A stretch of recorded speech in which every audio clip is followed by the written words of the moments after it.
Ang kwentong ito ay hango sa totoong buhay. Karanasan ito ni Inot. Taong 1960, Cantabon, Siquijor.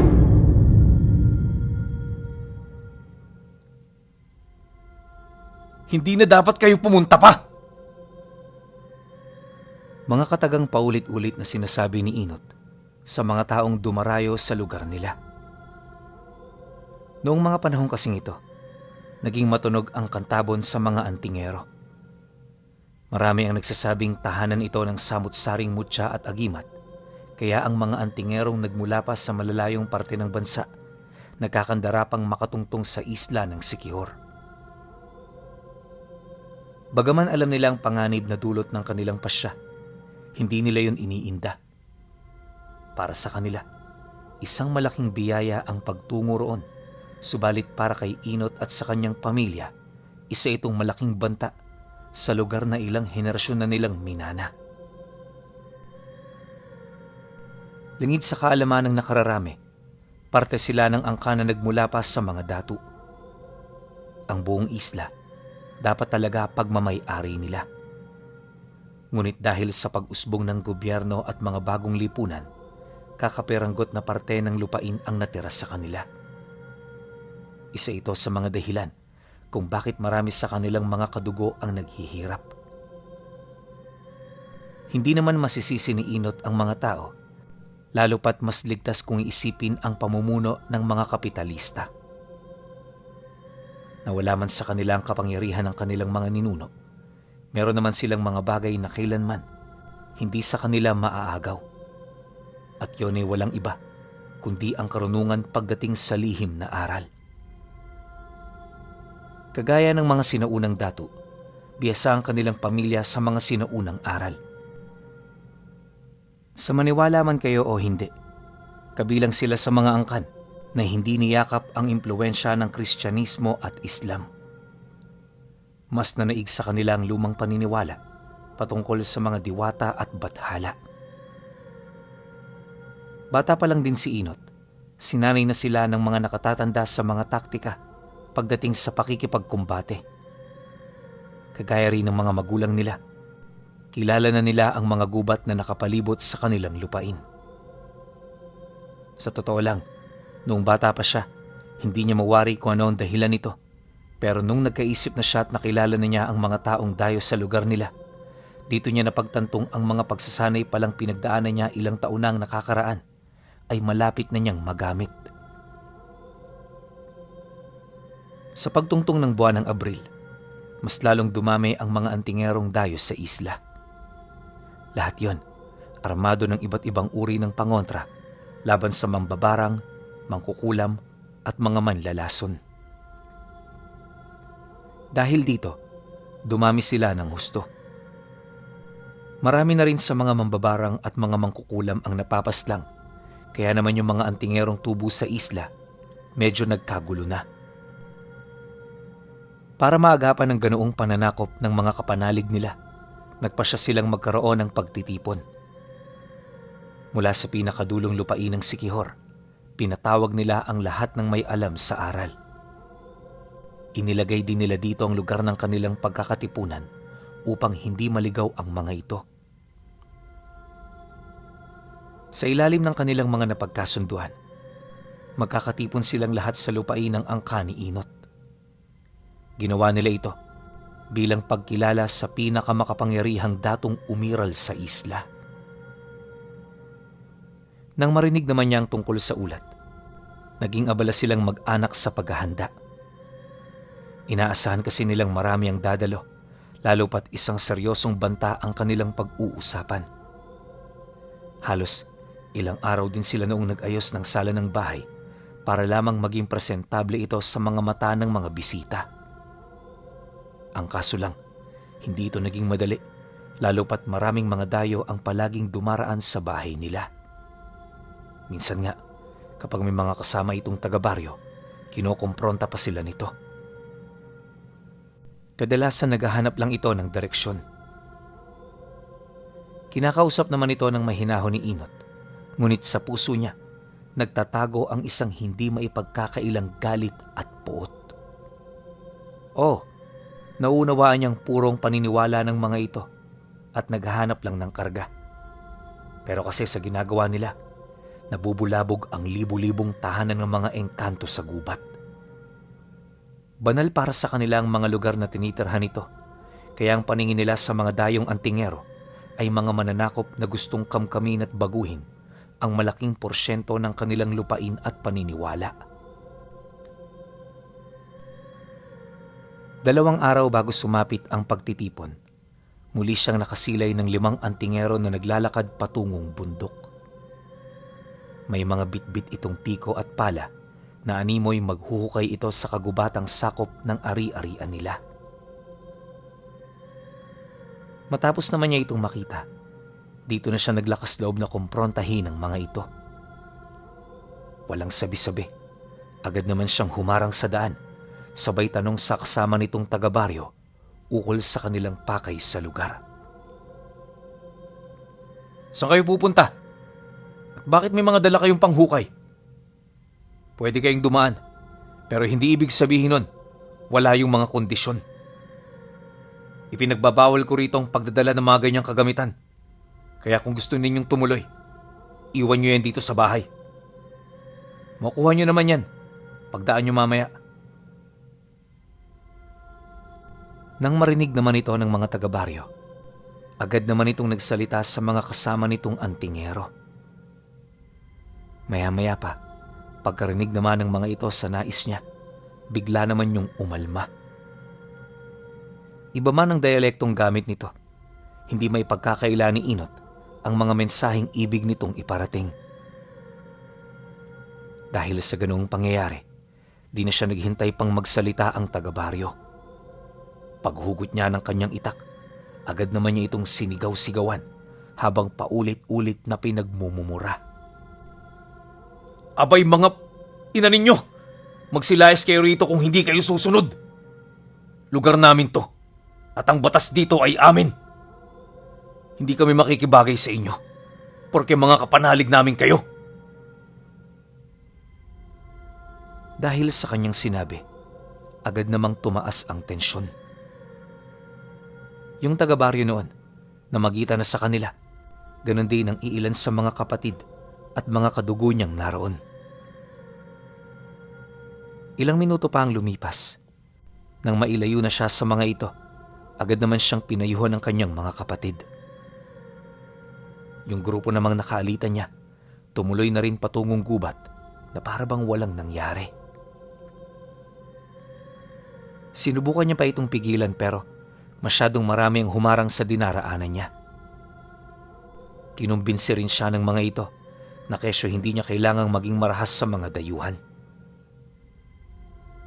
Ayon pa sa mga kapatid niya, mas mainam na hintayin na lamang nila ang pagkakatipon para mapagpasyahan nila ang kanilang mga gagawin. Tama nga ang sabi ni Itay. Hindi ang mga demonyo o mga taong kapanalig ng kasamaan ang ating mga totoong kalaban, bagkus ang ating mga sarili. Pagkasambit niya ng mga katagang ito, nagpumilit na siyang tumayo habang mahinahong inaabisuhan ng kanyang mga kapatid na tumigil na. Dagdag pa niya na, kalmado na siya, kaya wala itong dapat na ipag-alala. Ilang oras pa ang lumipas. Wala silang ibang ginawa kundi ang magbantay. Bawat isa, nakaabang sa pangkat ng mga antingero na bababa galing bundok. Ang kaso lang, sumapit na lamang ang gabi, wala pa ring balita sa mga ito. Ang mas nakapagtataka pa, kahit suyuro nila ang malalapit na gubat, hindi nila ito makita. Huli na rin ang malaman ni Inot na nasa kabilang parte pala ito ng bundok. Doon yung naghukay para makuha ang isang gintong birhen na kasing taas lang ng bote ng alak. Paano nila ito nalaman? Nakausap nilang taga-baryong sumama rito 1 araw bago sumapit ang pagkakatipon. Base sa mga sinabi nito, may daladalang mapa ang mga sinamahan niyang antingero. Sa kilos din nila, mukhang alam nila ang kanilang hinahanap sa lugar. Maliban din sa birhen, nakakuha pa ito ng mga gintong barya na sama-sama nitong isinilid sa iisang lalagyan. At kaya hindi nila ito nakitang dumaan ay dahil sa umikot sila ng gubat para makarating ng baryo. Inaasahan kasi ng mga antingero na magkakagulo na naman sa sandaling mapadaan sila sa bahay nila Inot. Yon ang kanilang iniiwasan, kaya kahit malayo pinagtiyagaan nilang lumakad para makabalik ng baryo. Nang marinig naman niya ang sinabi nito, agad naman niyang tinanong ang lalaki kung saan pumunta ang grupo.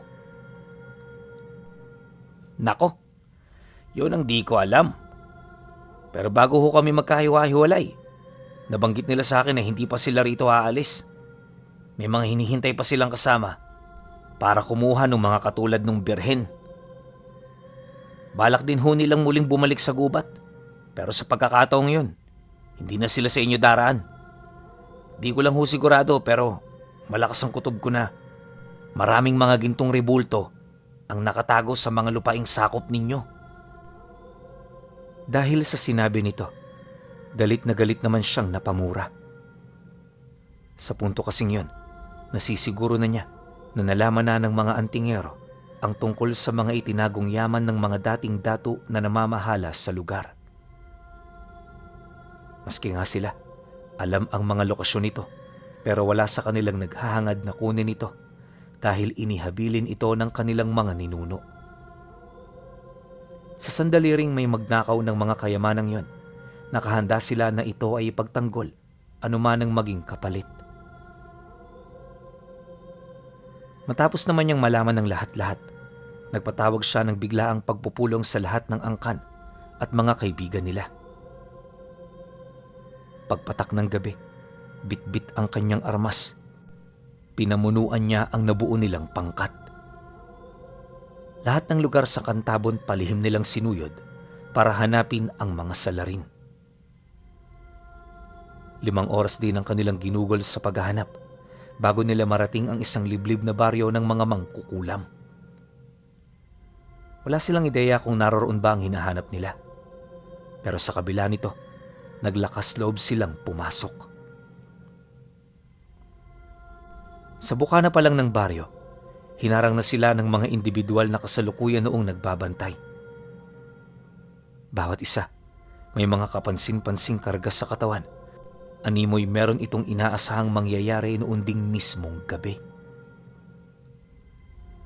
Nang mapansin naman ito ni Inot, agad naman niyang pinahinto ang kanyang pangkat, sabay wika sa mga ito ng, "Nasaan ang pinuno ninyo? Gusto ko siyang makausap." "Huwag kayong mag-alala mga kaibigan. May mga personalidad lang kaming hinahanap. Kapag nakita na namin ang mga ito, hindi na kami manggugulo sa inyo." Nang marinig naman ito ng isa sa mga bantay, dali-dali naman itong pinasundo ang pinuno nila. Makalipas pa ang ilang minuto, pagharap ng matandang babae sa kanya, agad naman niyang naramdaman ang pasimple nitong paninindak sa pamamagitan ng pagtataas ng bakod at puder sa katawan. Sa puntong yun, medyo nag-init na itong si Inot dahil kung iisipin hindi na dapat ito kailangan pang gawin ng pinuno. Di man siya sigurado pero may kutob siyang parang may kinalaman ito sa mga antingerong kanilang hinahanap. "Tia Imelda naman oh. Huwag niyo naman ako sindakin at lokohin. Kilala mo naman kung sino kami at alam mo kung anong kaya naming gawin. Hindi kita pagsasalitaan ng ganito kung naging maayos ang pagbungad mo sa akin. Ano bang gusto mong mangyari? Bakit mo sila sinisilong sa iyong puder?" Nang marinig naman ng mangkukulam ang kanyang sinabi, agad naman itong nagwika gamit ang garugal nitong boses na para bang matandang lalaki. "Wala akong sinisilong dito nang hindi ko kilala. Para namang wala kang tiwala, Inot. Ganyan ba dapat ang inaasal ng mga nagpapakilalang datu rito? Kahit halugugin mo ang lugar namin, wala kang makikita." Pagkasambit naman ito ng mga kataga, agad siyang humingi ng hayop sa kanyang kasama. Gamit ang kanyang tabak, ginilitan niya ito sa leeg habang dinadasalan. Pagkatapos binitawan niya ito at sa pag-utos niya rito, muling kumilos ang hayop kahit walang patid na tumutulo mula sa leeg ang napakaraming dugo. Dahan-dahan itong inusad ang daan patungong looban ng baryo at sa loob lamang ng ilang minuto, bumalik ito, bitbit ang buhok ng mga antingerong kanilang hinahanap. Pagkakuha naman ni Inot sa mga bagay na yan, napatitig lang naman siya ng masama sa mangkukulam, sabay hila ng mahaba nitong buhok. Agad niya itong kinaladkad papalabas ng baryo, dahilan para maalarma naman ang kanyang mga kasama. Nung akmang kikilos na ang mga kasamahan nito, bigla naman itong tinigalpo ng dalawa niyang kapatid, sabay unday ng saksak sa kanilang mga dibdib. Matapos mamatay ng dalawang bantay, dito na isa-isang nagsilabasan ang mga mangkukulam na nagmamasid mula sa malayo. Mabilis sila nitong pinalibutan, kaya nung masukol na sila, napilitan na rin silang huminto. Akala ng pinuno ng mga mangkukulam, bibitawan na siya ni Inot, pero nagkamali siya. Nasukol ka na. Bitawan mo na ako kung ayaw mong maubos tong mga kadugo mo. Gusto mo ba silang makitang mamatay sa harapan mo? Alam kong wala kang lakas ng loob para masaksihan ang ganoong pangyayari sa buhay mo. Nang marinig naman niya ang sinabi nito, napangisi lang naman siya habang sumasagot sa matanda ng, Ikaw lang ang kailangan kong patayin, Imelda. Ikaw ang papipiliin ko ngayon.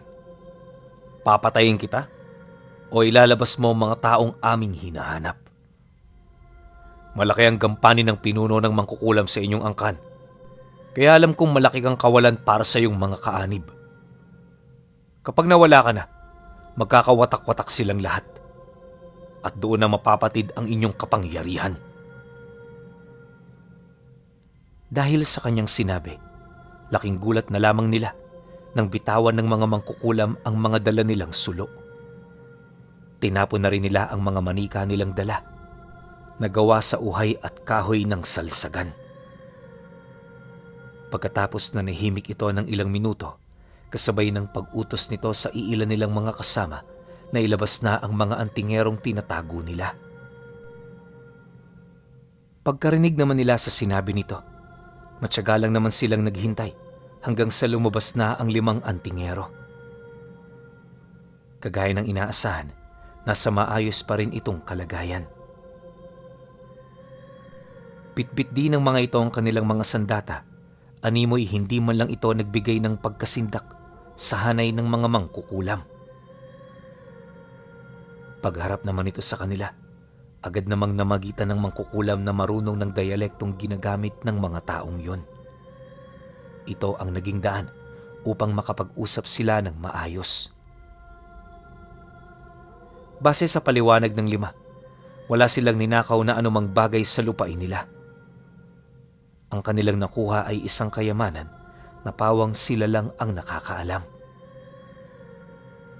Mariin din itong inilahad na huwag silang magpanggap na alam nila ang tungkol dito dahil unang-una wala silang ginawa para mapangalagaan ito.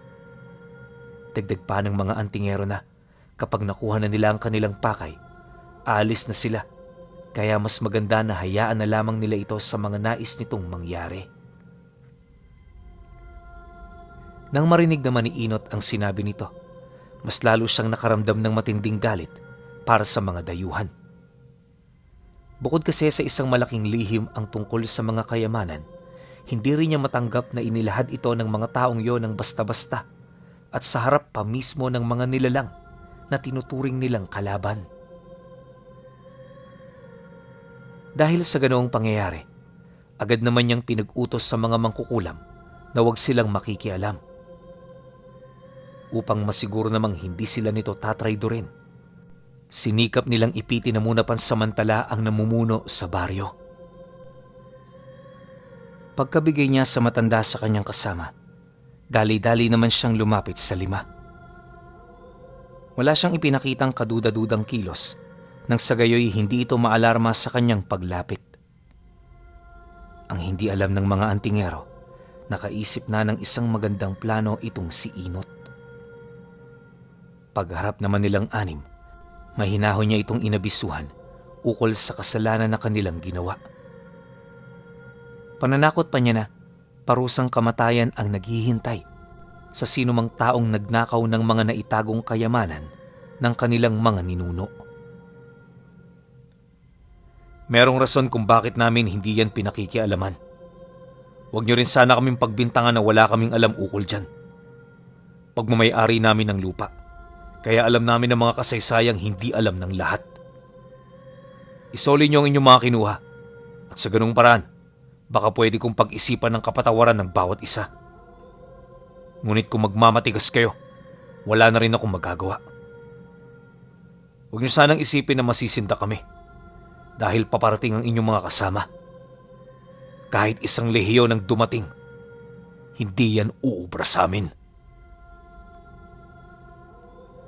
Pagkasambit naman niya ng mga kataga, di naman niya nakitaan ng anumang pagkasindak ang kanyang mga kausap. Nakakainsulto man ito, pinilit niyang magtimpi. Di nagtagal, kagaya ng inaasahan, hindi ito sumang-ayon. Sa halip di nasakta ng mga ito, minarapat niyang ikubli na muna ang kanyang pagiging agresibo.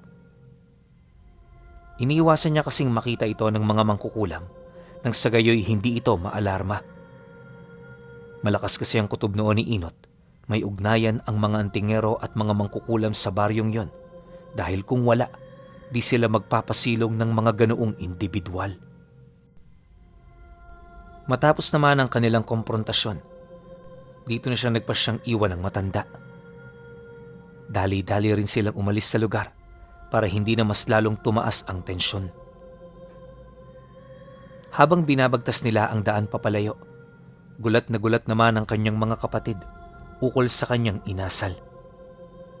Nasa harapan na kasi nila ang mga antingero at halos hudyat na lamang niya ang hinihintay para pagtulungan nila ang mga ito. Ang kaso lang hindi yun nangyari. Sa halip, kabaliktaran pa ng plano ang kanyang ginawa. Kuya, bakit naman umalis pa tayo ron?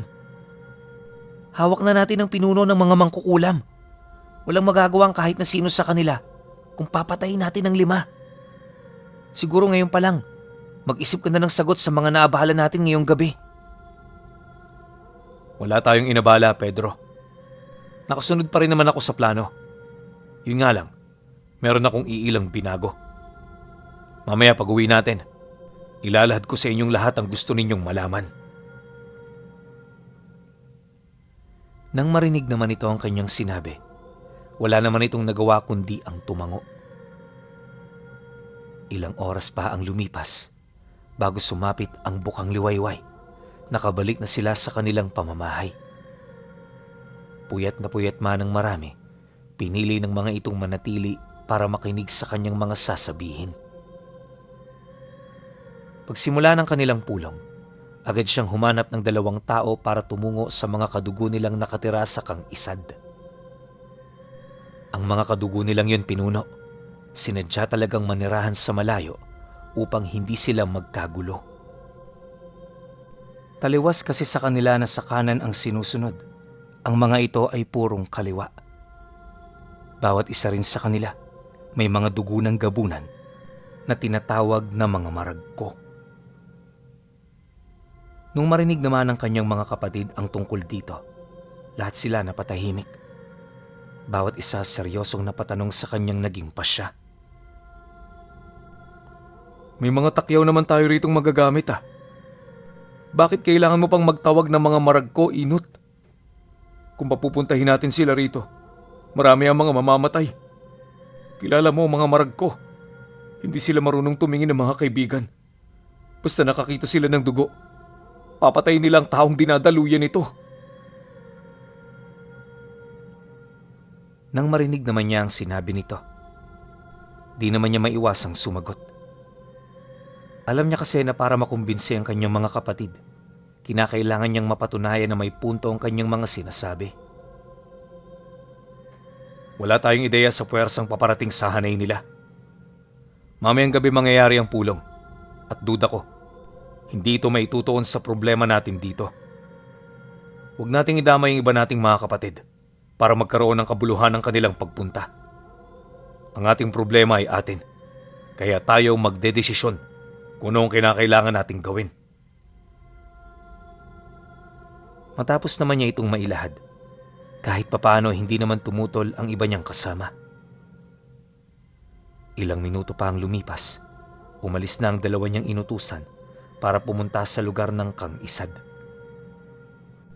Medyo may kalayuan ito sa kanila, kaya na may pinahiram na niya ito ng tig-iisang kabayo. Dumaan pa ang mga araw, naging maayos ang pag-usad ng plano. Ang mga kapatid nilang tumugon sa pagtitipon, nagsipagkalat na sa iba't ibang parte ng Siquijor. Bawat isa, merong kanya-kanyang misyon at taktika kung paano nila mapapalayas ang mga kalaban nila. Pinahintulutan din niya itong pumaslang kung hindi na talaga ito maiiwasan. Para rin masigurong walang makakaalam sa kanyang mga gagawin, hindi siya pumayag na may matira sa kanilang lugar. Basta ang habilin niya sa mga ito, reresolbahin niya ang sigalot na umiiral sa paligid ng lugar niya. Sumang-ayon naman doon ang kanyang mga kapanalig, kaya umalis ito nang hindi gaanong nag-aalala. 3 araw ang lumipas, dumating ang mga maragko. Bago sumapit ang hapon noong araw na yon, nalaman din nilang may dumating na mga antingero mula sa Karatig Isla. Nasa humigit 20 ang bilang ng mga ito, kaya nang malaman niya ang tungkol doon, dali-dali siyang pumanhik sa gubat para kitain ang pinuno ng kanilang mga kadugong nasa panig ng kaliwa. Pagdating niya roon, bumungad sa kanya ang mga gabunan na kasalukuyang nagkakatipon sa isang masukal at madilim na parte ng gubat. Pagramdam ng mga ito sa kanyang presensya, dali-dali naman itong napatayo, kasabay ng paglapit nito sa kinaroroonan niya. Kampante rin noong humarap sa kanya ang matanda na niyang tiyuhin na kasalukuyang namumuno sa lahi. Huling kita natin, Inot, napakabata mo pa. Ngayon tingnan mo, isa ka ng ganap na lalaki. Nalubhasa na rin sa paggamit ng mga agimat at mutya. Masaya ako sa narating mo. Ngayon pag-usapan natin ang tungkol sa ipinaabot mong ulat. Nabalitaan kong maganda-ganda ang klase ng mga karning aanihin namin dito.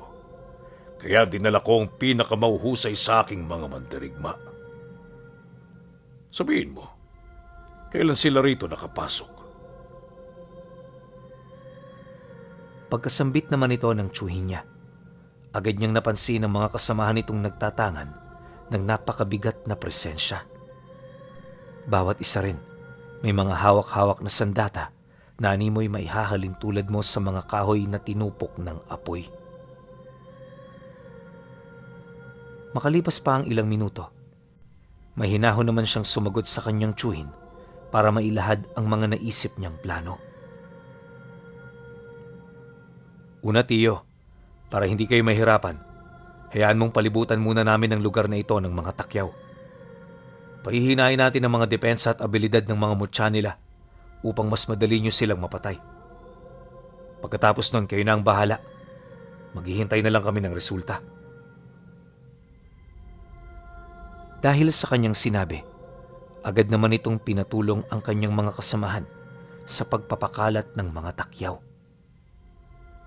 Nga pala, pinuno, ang takyaw ay isang uri ng ugat na kalimitang nakukuha sa gubat. Hindi ito literal na ugat, bagkus para itong baging na malimit na nakakapit sa ugat ng kalumpang. Mahirap hanapin ang mga takyaw, lalo na kung tag-init. Nagsisilabasan lang kasi sila kapag medyo mamasa-masa ang lupa.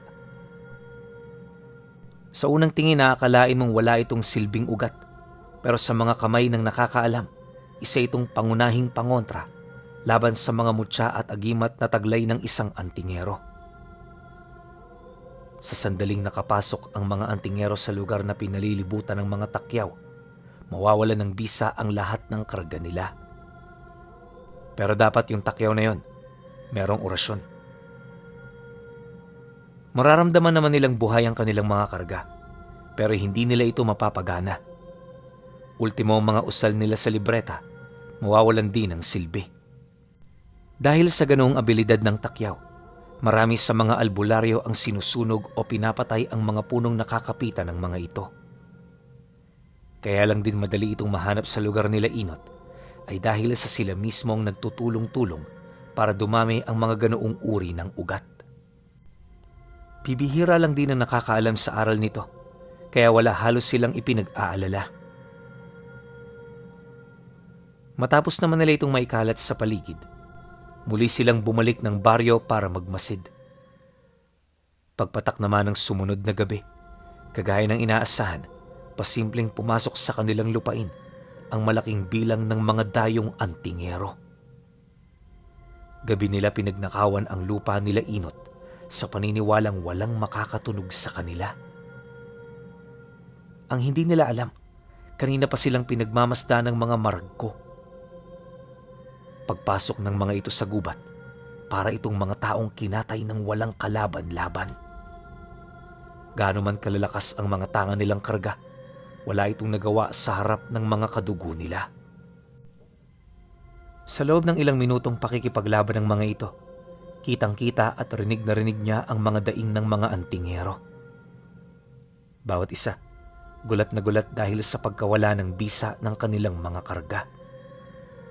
Paunti-unti na rin sila noong binabalot ng matinding takot hanggang sa tuluyan na silang mawala ng pananampalataya. Dahil sa ganoong sitwasyon, kung saan-saan sumuot ang mga antingero, paulit-ulit din silang sumisigaw para humingi ng tulong sa mga taong nasa malapit.